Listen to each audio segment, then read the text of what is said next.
হাতির বাচ্চাকে কোনো কষ্ট দিও না, হাতির বাচ্চাকে কষ্ট দিবে তো হাতি তোমার খবর নিয়ে ছাড়বে, কিন্তু হাতি খুব খারাপ। এটা বলছেন এই কারণে আল্লাহর শানে যদি কেউ বেয়াদবি করে আল্লাহ ক্ষমা করবেন, কিন্তু আল্লাহওয়ালাদের শানে যদি কেউ বেয়াদবি করে আল্লাহ কিন্তু পুরো খবর নিয়ে ছাড়ে। বস তাজরবা কর দে মে দরি দায়রে মুকাফাত, বা দর্দে কষা হারকে দরুফতাদ বরুফতাদ। বস তাজরবা কর দে মে দরি দায়রে মুকাফাত, বা দর্দে কষা হারকে দরুফতাদ বরুফতাদ। আল্লাহর এক বান্দা বলতেছেন আমার পুরা জিন্দেগির অভিজ্ঞতা সেটা হচ্ছে আল্লাহওয়ালাদের পিছনে যে পড়ছে সে উল্টে জাহান্নামের মধ্যে নিক্ষিপ্ত হয়েছে। কিছুদিন পূর্বে একটি জামাত বিদেশ থেকে আসছে, তাবলিগি জামাতের। তো জামাতের আমির সাহেব কারগুজারি শোনাচ্ছিলেন আমাকে। বলছেন হুজুর, যে রাষ্ট্রে আমরা গেছি ওই রাষ্ট্র একসময় মুসলিম রাষ্ট্র ছিল, এখন খ্রিস্টান অধ্যুষিত রাষ্ট্র। মুসলমান আর খ্রিস্টান প্রায় সমান সমান। মাদ্রাসা মসজিদ নাই যে তা নয়, আছে, কিন্তু মাদ্রাসাগুলোর মধ্যে ওস্তাদদের মাথার চুল হইতে পায়ের তালু পর্যন্ত ধর্মীয় কোনো লেবাস নাই। ছাত্রদের মধ্যে মাথার চুল হইতে পায়ের তালু পর্যন্ত ধর্মীয় কোনো লেবাস নাই। ওস্তাদদেরও দাড়ি চাষা, পূর্ণভাবে শেভ করা, ছাত্রদেরও একই অবস্থা। ওস্তাদদেরও মাথায় টুপি নাই, ছাত্রদেরও মাথায় টুপি নাই। ওস্তাদদেরও গলার মধ্যে টাই পরা, ছাত্ররাও গলার মধ্যে টাই পরা। ওস্তাদরাও প্যান্ট এবং শার্ট পরা, ছাত্ররা একই অবস্থা। বলছি সেখানে সব মুসলমানদের অবস্থা এমন হয়। বলছেন ইমামের যে অবস্থা মুক্তাদিরও একই অবস্থা, ইমামের যে অবস্থা মুক্তাদিরও একই অবস্থা। ইমামেরও দাড়ি টুপি লেবাস পোশাক কিচ্ছু নাই, মুক্তাদিরও দাড়ি টুপি লেবাস পোশাক কিচ্ছু নেই। আল্লাহ আমাদেরকে তুমি হেফাজত করো। ও ভাই, বলছিলাম বাংলাদেশের ওলামাদের কোরবানির উসিলায় আল্লাহর রহমতে এখনও বহু দিনদার ওলামাদের মতো লেবাস পোশাকওয়ালা বাংলাদেশে লক্ষ লক্ষ আছে, আছে না নাই? আছে। তো সেখানে বলছেন আমরা যখন এক জায়গায় গেলাম, এক ভাই বললেন যে হুজুর আমরা বাংলাদেশ দেখার জন্য যাব। বাংলাদেশ দেখার জন্য শুনছি বাংলাদেশের আলেম ওলামা নাকি সাহাবাদের নমুনাওয়ালা। আমরা বাংলাদেশ দেখার জন্য যাব। বাংলাদেশে আলেম ওলামা দিনদার মোমেন মুসলমান সাহাবাদের নমুনাওয়ালা। তো আসলে একটি হচ্ছে আক্ষরিক জ্ঞান, আর একটি হচ্ছে তাত্ত্বিক জ্ঞান। তাত্ত্বিক জ্ঞান ওই জ্ঞান যে জ্ঞানের দ্বারায় সাহাবা কেরামদের রাদিয়াল্লাহু তাআলা আনহুম নমুনা সামনে এসে যায়, এটা হচ্ছে তাত্ত্বিক জ্ঞান। তাত্ত্বিক জ্ঞান ও জ্ঞান যে জ্ঞানের দ্বারা তাবিন তবে তাবিন আইম্মায়ে মুজতাহিদিনদের পুরা নমুনা এসে যায়। তাত্ত্বিক জ্ঞান ও জ্ঞান যে জ্ঞানের দ্বারা হুজুর আকরাম সাল্লাল্লাহু আলাইহি ওয়াসাল্লামের পুরা নমুনা লেবাসে পোশাকে চলনে বলনে দাড়ি টুপি সবগুলো এসে যায়, এটা হচ্ছে তাত্ত্বিক জ্ঞান। আরেকটি হচ্ছে আক্ষরিক জ্ঞান, অক্ষর কেন্দ্রিক জ্ঞান। কিয়ামতের পূর্বে তাত্ত্বিক জ্ঞান আল্লাহ পাক উঠিয়ে নেবেন, আক্ষরিক জ্ঞানই বেড়ে যাবে, যা বর্তমানে আমরা প্রত্যক্ষ করতেছি। অক্ষরের কিছু জ্ঞানী বেড়ে যাবে, এদের ছড়াছড়ি বেড়ে যাবে, আমল ইত্যাদির কোনো পরোয়া করবে না। টুপির কথা জিজ্ঞেস করলে টুপির মধ্যে কি ইসলাম আটকে আছে নাকি? দাড়ির কথা জিজ্ঞেস করলে বলবে যে দাড়ির মধ্যে ইসলাম কি লেগে আছে নাকি, দাড়ি ছাড়াও তো ইসলাম হয়। কর্তার কথা জিজ্ঞেস করলে কর্তার ব্যাপারও এমনে বলবে। অর্থাৎ আমলি জাহেরি সুরত শেকলের ব্যাপারে সব বিষয়গুলা ক্যাশ বাঁচতে বাঁচতে কম্বল উদিলে হয়ে যায়, এ কম্বল উদিলে হয়ে যাবে। আক্ষরিক জ্ঞানীদের কাজ হচ্ছে ক্যাশ বাসা। কি বাসা? ক্যাশ বাসা। এখন কেউ যদি কম্বলের ক্যাশ বাঁচতে থাকে, এখান দিয়েও ক্যাশ, এটা ফালাই দিল, এটাও ক্যাশ, এটাও ফালাই দিল, এটা না হলে কি কম্বল হয় না, এটাও ফালাই দিল, তাহলে কম্বল থাকবে না। এটা ধর্মের কোনো নমুনা থাকবে না, ধর্মের কোনো নমুনা থাকবে না। আলহামদুলিল্লাহ, উলামায়ে কেরামদের সাথে সম্পৃক্ততা ছাড়া ধর্মের সঠিক নমুনা অনুভূতি আসাটা দুষ্কর, মুশকিল। আল্লামা রুমি রহমতুল্লাহ আলাইহি একটি ঘটনা বয়ান করছেন। সে ঘটনাটি হচ্ছে, বলছেন একজন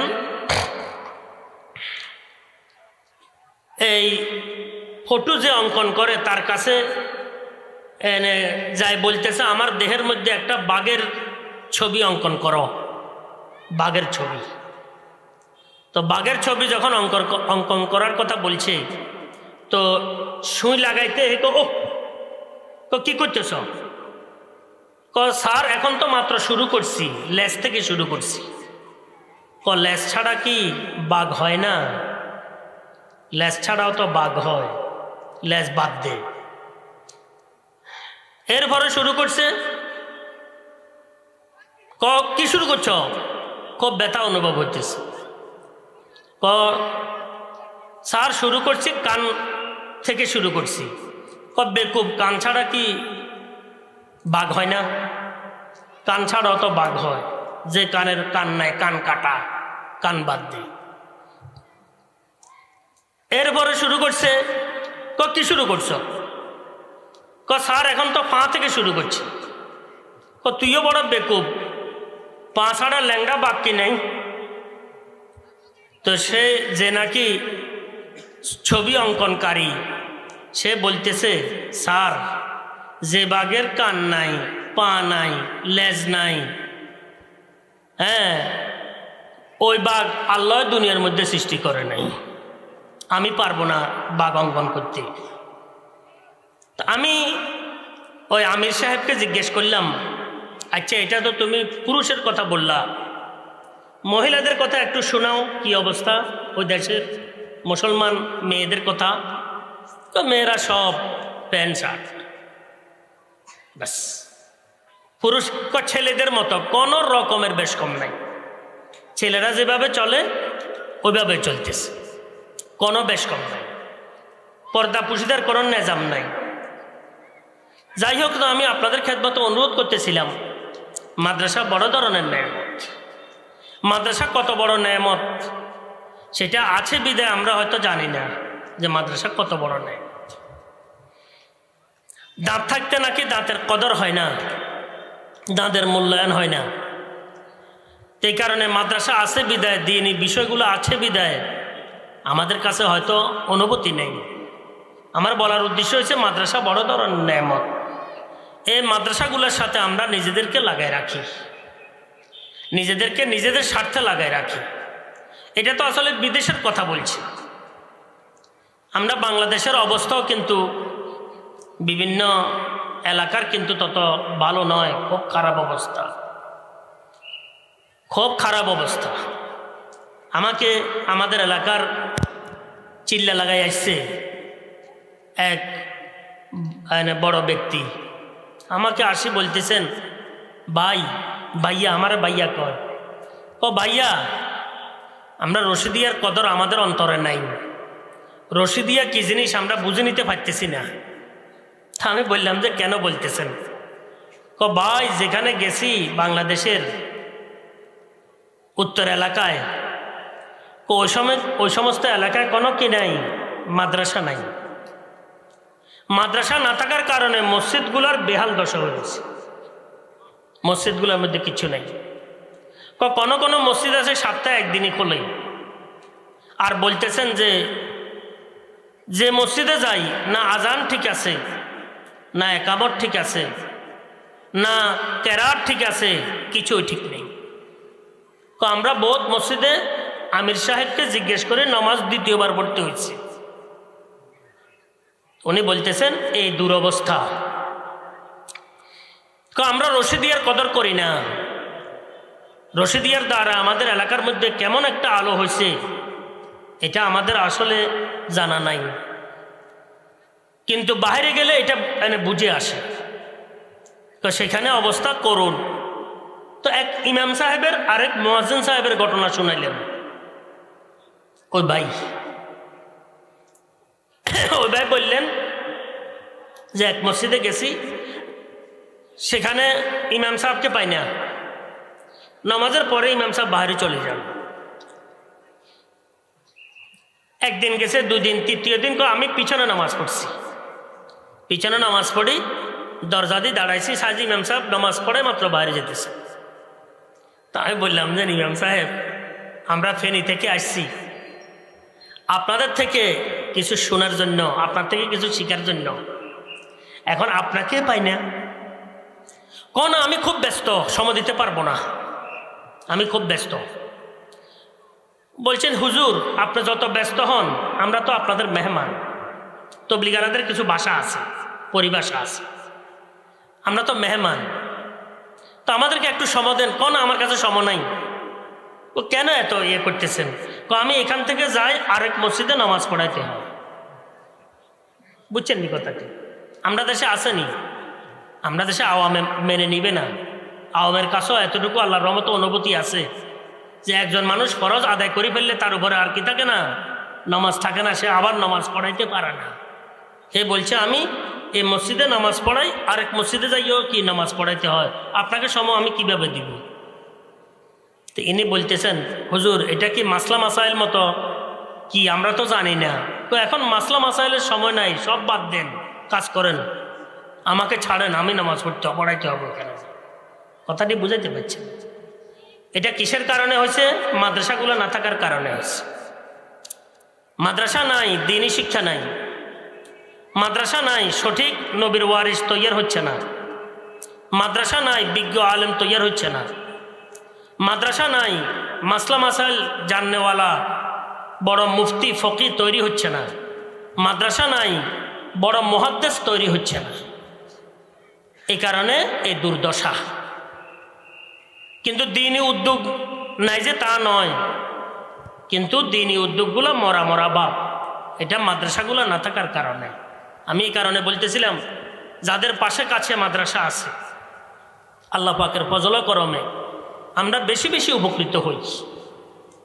আমরা নামাজ শিখে নিই, যদি আমাদের নামাজ শিখা না থাকে, শুদ্ধ করে নিই যদি অশুদ্ধ শিখে থাকে, কোরআনে কারীম শুদ্ধ করে শিখি যদি আমাদের কি অশুদ্ধ থাকে, না জানলে কোরআনে কারীম কি শিখার চেষ্টা করি, কোরআনে কারীম বেশি বেশি তেলাওয়াত করি, হ্যাঁ জি, নামাজের পাবন্দি করি।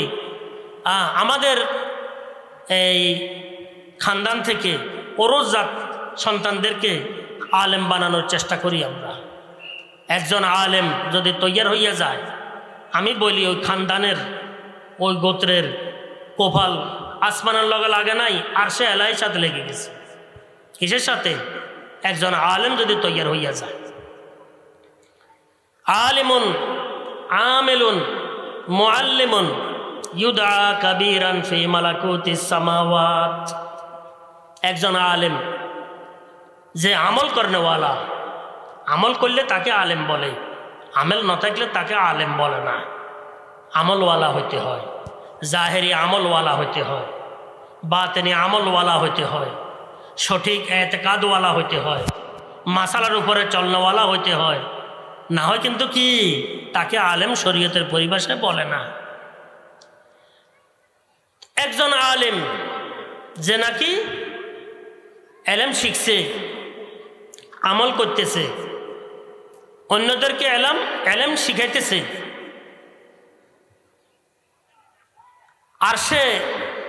আরশের পরিভাষা আসমানি পরিভাষায় তাকে কবিরা হিসাবে বলা হয়। কি কবিরা? কবিরা মানে বড় বড় বড় বড়। চিন্তা করে দেখেন, বড়। হ্যাঁ, আসমান জগতের মধ্যে তাকে বড় হিসাবে সম্বোধন করা হয়, বড় হিসাবে আখ্যায়িত করা হয় আসমান জগতের মধ্যে তাকে। চিন্তা করে দেখেন, হযরত হাকিমুল উম্মাহ শাহ আশরাফ আলী থানভী रहमतुल्लाह अलैह बोलतें, भाई मैं तो एक अदना सा तालिब इल्म हूँ, আমি তো সাধারণ একজন তালিব ইলম। উলামা কি শান তো কুছ और हुआ करती है, ওলামাদের শান তো বহু বেশি, ওলামাদের শান তো বহু বেশি। হুজুর আকরাম সাল্লাল্লাহু আলাইহি ওয়াসাল্লাম ইরশাদ করেন, ওয়া ইন্নাল উলামা ওয়ারাসাতুল আম্বিয়া। এই সুবর্ণ সুযোগ আমাদের হাতের নাগালে। ওয়া ইন্নাল উলামা ওয়ারাসাতুল আম্বিয়া, সঠিক আলেমগণ, হক্কানি রব্বানি আলেম সমস্ত নবীদের ওয়ারিস। হযরত আদম আলাইহিস সালাম হইতে নিয়ে ইমামুল আম্বিয়া জনাবে মুহাম্মদুর রাসূলুল্লাহ সাল্লাল্লাহু আলাইহি ওয়াসাল্লাম পর্যন্ত সমস্ত নবীদের ওয়ারিস একজন আলেম। সুবহানাল্লাহ, কত বড় ভাগ্যের বিষয় চিন্তা করি দেখি। আলহামদুলিল্লাহ, বহু ছাত্র হাফেজ হইতেছে, এলাকা তো বহু ছাত্র হাফেজ আছে, এদেরকে আলেম বানানোর চেষ্টা করেন। আলেম যদি হইয়া যায়, তাহলে আমার ছেলে আব্দুল্লাহ যদি আলেম হয়, আমি আব্দুল্লাহর আব্বা, আব্দুল্লাহর আম্মা, আব্দুল্লাহর দাদা দাদি, নানা নানি, আত্মীয় স্বজন সাধারণত আমি মনে করি না। আমি মনে করি মাওলানা আব্দুল্লাহ সাহেবের আব্বা, মাওলানা আব্দুল্লাহর আম্মা, দাদা দাদি, নানা নানি, আত্মীয় স্বজন। শুধু এতটুক নয়, কিন্তু শরীয়তের পরিভাষায় একজন আলেম তার মা, তার বাপ, তার দাদা, তার দাদি, শুধু আলেমের মা, বাপ, দাদা, দাদি, আত্মীয় স্বজন নয়, বরং হযরত আদম আলাইহিস সালাম হইতে নিয়ে জনাবে মুহাম্মদুর রাসূলুল্লাহ সাল্লাল্লাহু আলাইহি ওয়াসাল্লাম পর্যন্ত সমস্ত নবীদের ওয়ারিসের এই মা, সমস্ত নবীদের ওয়ারিসের বাপ, সমস্ত নবীদের ওয়ারিসের দাদা দাদি, নানা নানি, আত্মীয় স্বজন। এ মাওলানা আব্দুল্লাহর মা, বাপ, দাদা দাদি, নানা নানি, আত্মীয় স্বজন। ইয়াতি ইয়াউমাল কিয়ামাতি আমিরান ওয়াহদাহু আও ক্বালা উম্মাতান ওয়াহিদা। হুজুর আকরাম সাল্লাল্লাহু আলাইহি ওয়াসাল্লাম ওলামাদের বড় মকাম বয়ান করছেন, ওলামাদের মকাম বয়ান করছেন। ইয়া আল্লাহ, তুমি আমাদেরকে সঠিক হক্কানি রব্বানি আলেম ওলামাদেরকে মহব্বত করার তৌফিক দান করো, আলেম ওলামাদেরকে মহব্বত করার তৌফিক দান করো, ওনাদের ছায়াতলে নিজেদেরকে নিজেদের স্বার্থে রাখার তৌফিক দান করো। জি, ওলামাদের বড় মকাম। হুজুর আকরাম সাল্লাল্লাহু আলাইহি ওয়াসাল্লাম ইরশাদ করছেন, কিয়ামতের দিবসে দুনিয়ার মধ্যে তো একজন আলেম বড় আলেম, কিয়ামতের দিবসে একজন আলেমের মকাম কেমন হবে? ইয়াতি ইয়াউমাল কিয়ামাতি আমিরান ওয়াহদাহু আও ক্বালা উম্মাতান ওয়াহিদা। বিশাল এক প্রতিনিধি হিসাবে আল্লাহর দরবারে উপস্থিত হবেন একজন আলেম, বিশাল প্রতিনিধি, বিশাল আমির হিসাবে, হ্যাঁ, নেতা হিসাবে আল্লাহর রহমতে আল্লাহর দরবারে কি উপস্থিত হবে। অন্যান্য রাওয়ায়াতের মধ্যে আছে, একজন আলেমের উসিলে আল্লাহ পাক বহু গুনাহগার বান্দা বান্দীদেরকে আল্লাহ পাক ক্ষমা করে দিবে। জি, আলেমদের মকাম বড় ঊর্ধ্বে। ওয়া ইন্না ফাজলাল আলিমি আলাল আবিদি কাফাজলিল কমর লাইলাতাল বদর আলা সাইরিল কাওয়াকিব। হুজুর আকরাম সাল্লাল্লাহু আলাইহি ওয়াসাল্লাম ইরশাদ করেন, একজন আলেমের মকাম আর মর্যাদা সাধারণ একজন আবেদ, জাহেদ, মুত্তাকি ব্যক্তির উপরে, তারকার উপরে পূর্ণিমার চাঁদের যত প্রখরতা, এর চাইতেও কি, এর সমতুল্য একজন আলেম পূর্ণিমার চাঁদের নেয়া। আর আবেদ, জাহেদ, মুত্তাকি যারা আছে এরা কি তারকার নেয়া, নক্ষত্রের নেয়া। রাত্রিকালে একটা চাঁদের প্রভাব প্রখরতা যেরকম নাকি নক্ষত্রগুলোর উপরে বিস্তার করে, একজন আলেমের প্রভাব প্রখরতা সমস্ত আবেদ জাহেদের উপরে এত বেশি। তো এই কারণে বলতেছিলাম ওলামাদের মকাম বহু বেশি। যদি একটা ছাত্র যদি আলেম হইয়া যায়, একটা ছেলে যদি আলেম হইয়া যায়, তো কোফাল আরশের লগে লাগে গেছে আল্লাহর রহমত। আল্লাহ পাক সবাইকে তৌফিক দান করেন। আমার ওস্তাদ মহতরম, আমার এক ওস্তাদ ছিলেন মুফতি আব্দুর রহিম সাহেব। উনি বলতেন যে নিজেদের গোত্রের মধ্যে এলেমের সিলসিলা জারি রাখার জন্য, আলেম তৈয়ার করার জন্য তিনটি বিষয় আছে। কয়টি বিষয়? তিনটি বিষয়। এক নম্বর বিষয়, আল্লাহর দরবারে চোখের পানি ফেলা। এ আল্লাহ, তুমি আমার খানদানের মধ্যে, আমার সন্তানদের মধ্যে তুমি আলেম বানাই দাও, তুমি আলেম বানাই দাও, তুমি কবুল করো। চোখের পানি ফেলতে হবে আলেম বানানোর জন্য।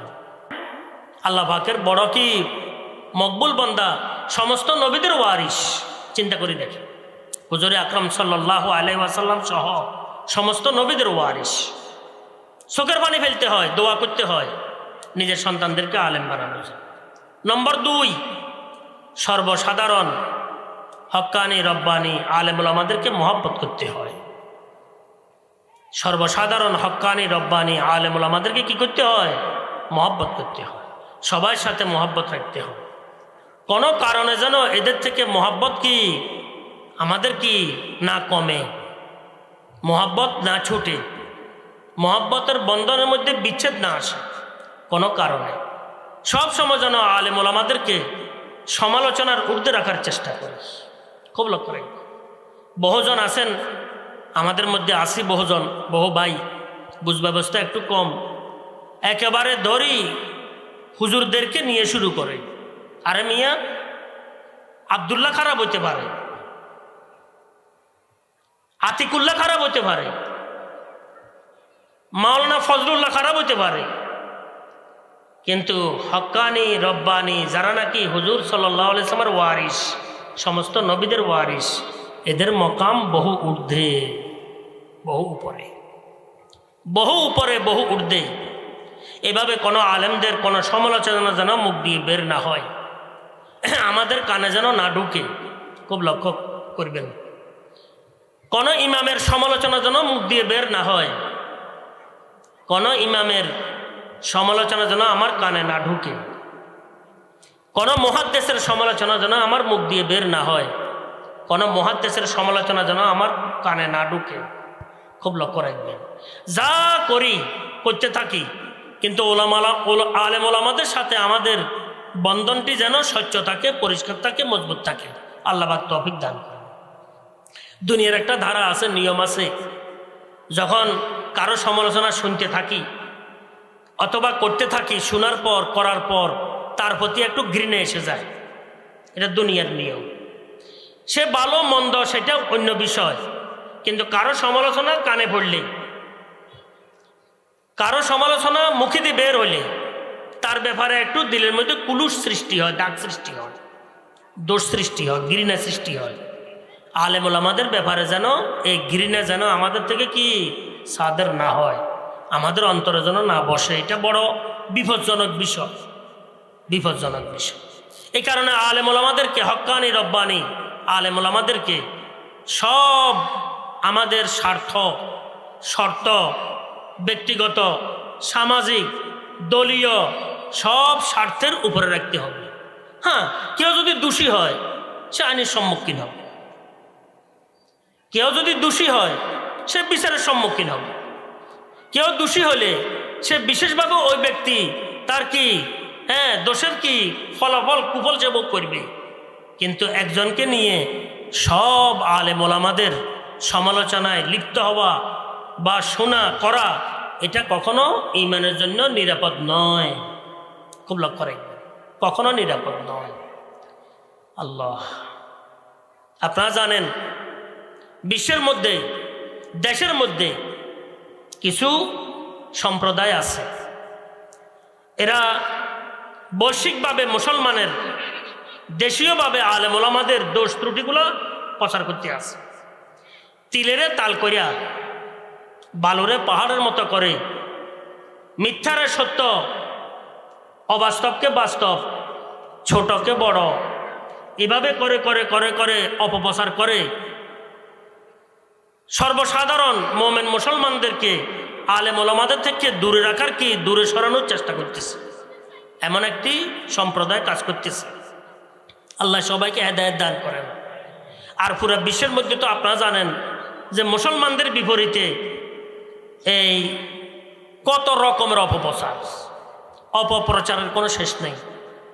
মানে পুরো বিশ্বের মধ্যে, দুনিয়ার মধ্যে যদি পশু স্বভাবের হয় তাহলে মুসলমান আছে। এমন এই প্রচারগুলো কি প্রচার প্রচারণাগুলো সামনে আসতেছে বৈশ্বিকভাবে। আর দেশীয়ভাবে এমন প্রচার প্রচারণা সামনে আসতেছে যে সবচাইতে দোষী বর্তমান প্রেক্ষাপটে আলেম ওলামা। এরা কিচ্ছু বুঝে না, হাদিস বুঝে না, কোরআন বুঝে না, এ বুঝে না, সে বুঝে না। আল্লাহ ক্ষমা করেন যাদের হাতে লক্ষ লক্ষ মুহাদ্দিস তৈরি হয়েছে, হাদিস বিশারদ তৈরি হইতেছে, হ্যাঁ, যাদের হাতে মুফতি তৈরি হইতেছে, যাদের হাতে ফকি তৈরি হইতেছে, যাদের হাতে মুফাসসির তৈরি হয়েছে, লক্ষ লক্ষ মুহাদ্দিস মুফাসসির ফকি, তারা বুঝে না। আর আমরা যারা নাকি মাদ্রাসায় একদিনও গেলাম না, আমরা বুঝি সব বুঝে গেলাম। জি, এই কারণে আমি আপনাদের খেদমতে অনুরোধ করব, আমার ওস্তাদ মোহতরমের ওসিয়ত নসিয়ত যে কখনো হক্কানি রব্বানি আলেম ওলামাদের কুলুস যেন আমাদের দিলের মধ্যে না বসে। আর এটা বসে সাধারণত কান দিয়ে সমালোচনা ঢুকার মাধ্যমে, মুখ দিয়ে বের হওয়ার মাধ্যমে। বিপজ্জনক, এটা ইমানের জন্য নিরাপদ নয়। হযরত হাকিমুল উম্মাহ শাহ আশরাফ আলী থানভী রহমতুল্লাহ লিখছেন, খবরদার হাতি কো জো চাহো করো, কিন্তু হাতিকে বাচ্চে কো মত ছেড়ো। বলছেন হাতির সাথে যা ইচ্ছা তাই করো, হাতিরে পিটাও, হাতির উপরে উঠো, হ্যাঁ, হাতির সাথে মস্কারি করো, কিন্তু হাতির বাচ্চার সাথে কোনো মস্কারি করিও না। হাতির বাচ্চাকে কোনো কষ্ট দিও না। হাতির বাচ্চাকে কষ্ট দিবে তো হাতি তোমার খবর নিয়ে ছাড়বে, কিন্তু হাতি খুব খারাপ। এটা বলছেন এই কারণে, আল্লাহর শানে যদি কেউ বেয়াদবি করে আল্লাহ ক্ষমা করবেন, কিন্তু আল্লাহওয়ালাদের শানে যদি কেউ বেয়াদবি করে আল্লাহ কিন্তু পুরো খবর নিয়ে ছাড়ে। বস তাজরবা কর দে মে দরি দায়রে মুকাফাত, বা দর্দে কষা হারকে দরুপতাদ বরুপতাদ। বস তাজরবা কর দে মে দরি দায়রে মুকাফাত, বা দর্দে কষা হারকে দরুপতাদ বরুপতাদ। আল্লাহর এক বান্দা বলতেছেন, আমার পুরা জিন্দেগির অভিজ্ঞতা সেটা হচ্ছে আল্লাহওয়ালাদের পিছনে যে পড়ছে সে উল্টে জাহান্নামের মধ্যে নিক্ষিপ্ত হয়েছে। এটা হাদিসের মধ্যে আছে, মান আদ আলী ওয়ালিয়ান ফাকাদ বারাজ আল্লাহ বিল মুহারাবা। কোন আল্লাহওয়ালার সাথে যদি কেউ দুশ্মনী পোষণ করে তাহলে সে যেন আল্লাহর সাথে যুদ্ধ করার জন্য তৈরি হইয়া গেছে। আল্লাহর সাথে আবার যুদ্ধ করে কেউ পারবে না? পারছে কি? পারে। এখন কুতুবে আলম রশিদ আহমদ গাঙ্গুহি রহমতুল্লাহের বাণী আপনাদেরকে আমি শোনাচ্ছি। কুতুবে আলম রশিদ আহমদ গাঙ্গুহি রহমতুল্লাহ বলছেন, খবরদার হক্কানি রব্বানি আলেম ওলামাদের সাথে সুসম্পর্ক স্থাপন করে থাকবে। কোনো ঘৃণা যেন ওলামাদের ব্যাপারে তোমার দিলের মধ্যে না আসে, কোন রকমের সমালোচনা যেন ওলামাদের ব্যাপারে তোমার দিলের মধ্যে না আসে। হযরত বলছেন, ওলামাদের সাথে যারা দুশ্মনী পোষণ করে থাকে তারা মরার পর, মাটি দেওয়ার পর কবর খোদাই করে দেখিও তাদের চেহারা কেবলা বিমুখ হইয়া রয়েছে। বহুত বিপজ্জনক। আমার ওস্তাদে মোহতরম বলছেন যে নিজের খানদান থেকে আলেম বানানোর জন্য যত রকমের চেষ্টা আছে, সর্ব ধরনের চেষ্টা করো। এক নম্বর, আল্লাহর দরবারে চোখের পানি ফেলো। কি ফেলো? চোখের পানি, কাঁদতে থাকো, আল্লাহ আমার আবদুল্লাহরে বড় আলেম বানো। এ আল্লাহ তুমি আমার আবদুল্লাহরে নবীর খাঁটি ওয়ারিস বানো। এ আল্লাহ তুমি আমার আবদুল্লাহরে কোরআনের হাদিসের ফেকার এলেম দান করো, বড় আলেম বানো। এইভাবে দোয়া করতে থাকো। 2 নম্বর, সর্বসাধারণ আলেম ওলামাদের সাথে মহব্বত স্থাপন করা।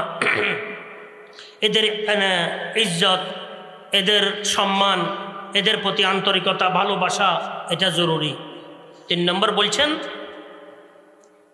আমার ছেলের মেয়ের যে শিক্ষক মহোদয় আছে এদের সেবা করা, এরা যেন কোনো সুরতে কোনো কষ্ট আমার দ্বারা না পায়, যেন আমার থেকে এরা উপকৃত হতে পারে, এভাবে চেষ্টা করতে থাকা। তো আমি আপনাদের খেদমতে অনুরোধ করতেছিলাম যে আসলে মাদ্রাসা বড় ধরনের নেয়ামত, কিন্তু আমাদের হয়তো জানা নাই যে মাদ্রাসা কত বড় নেয়ামত। মাদ্রাসা বড় ধরনের নেয়ামত। আমার ভাই তবলিগ থেকে যিনি আসছেন, তো উত্তরাঞ্চলে গেছেন, উনি বলছেন যে হুজুর আরেক ঘটনা শুনে আপনাকে, তো এগুলো আমাদের সাথে হয়েছে ঘটনা। মুয়াজ্জিন আজান দিয়ে চলে যায়, আর নাই। এখন তো মুয়াজ্জিনে ধরার জন্য চেষ্টা করতেছি, পাইতেছি না। তো একদিন মুয়াজ্জিনকে আমি ধরলাম আজানের পর, কিরে ভাই আপনি আজান দিয়ে চলে যান, নামাজ কোথায় পড়েন? আরে ভাই তো আমার দায়িত্ব শুধু আজান দেয়া, নামাজ পড়া আমার দায়িত্ব নয়। আর মানুষদের মধ্যে যখন মূর্খতা বর্বরতা বেড়ে যায় তখন এই ধরনের বিষয়গুলো সামনে আসতে থাকে। বর্তমান যত রকমের ইস্তেহাদ, ইস্তেমবাদ, গবেষণা, সবগুলোর ফলাফল সাধারণত আপনি দুটো পাবেন যদি আলেম ওলামা না হন। আলেম ওলামা কেন্দ্রিক নয়, আলেম ওলামা ছাড়া যারা আছেন তাদের কথা বলছি। 1 নম্বর বলছে আমল কিভাবে কমানো যায়, আমল কিভাবে ছাড়া যায়। এটা নয়, এটা নয়, এটা নয়, এটা ছাড়া হয়, এটা ছাড়া কিছু নয়। আমল কিভাবে কমানো যায়, আমল কিভাবে বাদ দেওয়া যায়, গবেষণার ফলাফল হয়েছে এটা। 2 নম্বর গুনাহগুলাকে কিভাবে নিজের জরুরতের অন্তর্ভুক্ত করা যায়, যে এটাও আমাদের দরকার, এটাও আমাদের দরকার, ওটাও আমাদের দরকার। গুনাহ খাতার কিছু নাই। গবেষণা করে করে যত রকমের গুনাহ আছে সবগুলাকে শুদ্ধ করে কি জরুরতের অন্তর্ভুক্ত করা হইতেছে, জায়েজের অন্তর্ভুক্ত করা হইতেছে। আর যতগুলো আমল আছে সব আমলগুলোকে গবেষণা করে এগুলাকে বাদ দেওয়ার চেষ্টা করা হইতেছে। আল্লামা রুমি রহমতুল্লাহ বলছেন, হারচে গিরত ইল্লতি ইল্লত শাওয়াদ, কুফরে গিরত কামেলুল মিল্লত শাওয়াদ। আল্লাহওয়ালারা বড় ফর্মুলা বাঁধে দিছেন। আল্লামা রুমি রহমতুল্লাহ বলছেন সবার দলিল কোরআন এবং হাদিস। কাদিয়ানিরও কোরআন দিয়ে হাদিস দিয়ে দলিল পেশ করে, আহলুস সুন্নাহ ওয়াল জামাতও কোরআন এবং হাদিস দিয়ে দলিল পেশ করে। কাদিয়ানিরও আপনি সেখানে দেখেন, বই পুস্তক পড়েন, দেখবেন যে কোরআন হাদিস ভরপুর দলিল আপনি পাবেন। কোরআন দিয়ে দলিল দিতেছে, হাদিস দিয়ে দলিল দিতেছে। আর বহুজন হাদিসের অস্বীকার করে, হাদিসের প্রয়োজন নাই, এটার দলিল কোরআন থেকে দিতেছে। এই কারণে হক্কানি রব্বানি আলেম ওলামা নিজেদের মধ্যে আল্লাহ পাক তাত্ত্বিক এলেম দান করছেন, আক্ষরিক জ্ঞানের সাথে সাথে তাত্ত্বিক জ্ঞানও দান করছেন। এলেমের ধারাবাহিকতার সাথে সাথে আমলের ধারাবাহিকতা গ্রহণ করে যাচ্ছেন, ওনারা হচ্ছেন সঠিক। আল্লামা রুমি রহমতুল্লাহ বলছেন যে যত রকমের এই ইসলামের বিপরীতের বিষয়গুলো আছে, কেউ যদি চায় যে আমি এটার থেকে এটা দলিল দিই, এটা কোরআন থেকে এটা দলিল দিই, সে পারবে। এই কারণে হক্কানি রব্বানি আলেম ওলামাদের অনুসরণ একান্ত প্রয়োজন। আর এক হক্কানি রব্বানি আলেম ওলামা তৈরি হওয়ার জন্য, আমাদের ছেলেদেরকে আলেম বানানোর জন্য, সুশিক্ষা দানের জন্য এই ধরনের মাদ্রাসাগুলো বড় ধরনের কি নেয়ামত। আমি আপনাদের খেদমতে যেটা বলতেছিলাম যে মাদ্রাসা আমাদের জন্য বড় ধরনের কি নেয়ামত, এটার কদর করা দরকার। আল্লাহ পাক এই প্রতিষ্ঠানগুলোকে কবুল করেন, প্রতিষ্ঠানের সাথে যারা সম্পৃক্ত আছেন সবাইকে কবুল করেন। যারা জায়গা দিয়ে, জমি দিয়ে, টাকা দিয়ে, পয়সা দিয়ে, মেধা দিয়ে, শ্রম দিয়ে, দোয়া দিয়ে, আসা যাওয়া করেন, নিজের ছেলে সন্তান দিয়ে প্রতিষ্ঠানের সাথে সম্পৃক্ত আছেন, সবার এই থাকাটাকে আল্লাহ পাক কবুল করেন, দুনিয়া এবং আখিরাতের কামিয়াবি দান করেন। ও আখিরু দাওয়ানা আলহামদুলিল্লাহ।